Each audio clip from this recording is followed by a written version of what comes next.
vieš, že sme sa dohodli, že ja budem mať dievčaty chlapca. No. No, tak som si vymyslela meno, že Karolinka, aby ťa to prenasledovalo aj na kurze. Ja budem sa snažiť, aby som bola lepšia.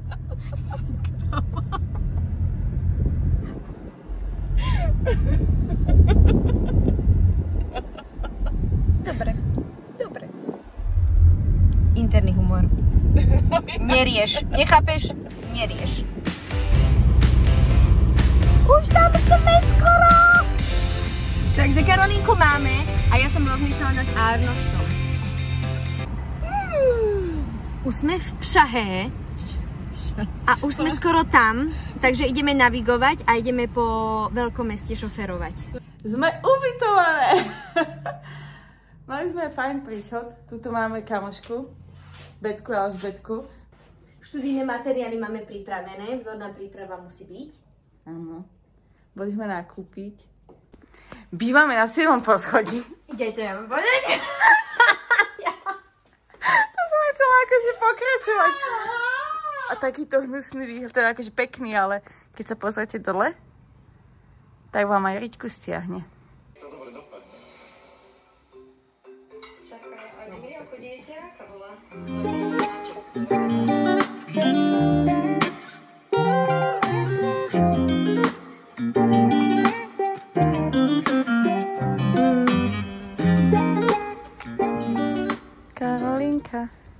Karolinka Sotliska, ja pôjde za tebou.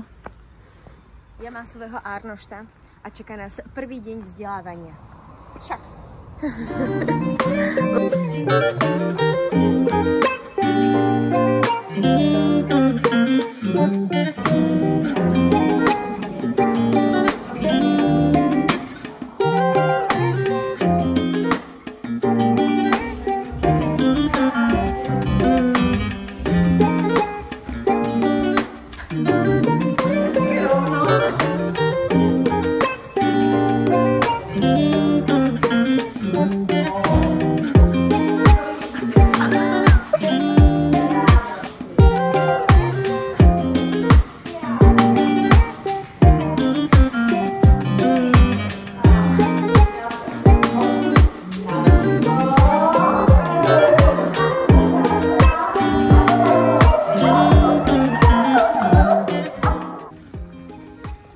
Ideme domov, bolo to perfektné, môžete sa tešiť na skvelé a systematické novinky.